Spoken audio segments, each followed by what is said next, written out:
অরণির গলার দিকে লালচে দাগ, একদম তাজা দাগ। হয়তো কেউ এক্ষুনি এই ভালোবাসার চিহ্ন এঁকে দিয়েছে। অরণি আমাকে ওর দিকে পলকহীন চোখে তাকিয়ে থাকতে দেখে আমার চোখ অনুসরণ করে নিজের গলার দিকে তাকায়। তারপর আমার দিকে তাকিয়েই হঠাৎ ক্ষিপ্রতার সাথে ওড়না দিয়ে গলাটা ঢেকে আমতা আমতা করে কিছু বলতে গিয়েও থেমে যায়। বুঝলাম রেগে গিয়েছে, তাই তৎক্ষণাৎ কোনো প্রতিক্রিয়া না দেখিয়ে রুমে গিয়ে অফিসের পোশাক খুলে লুঙ্গি আর গেঞ্জি পরে বিছানায় বসি।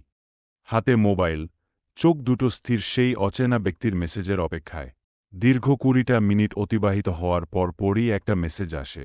আমি একজন সহজ সরল, মনে কোনো জটিলতা বা কাউকে রাগ দেখাতে পারি না।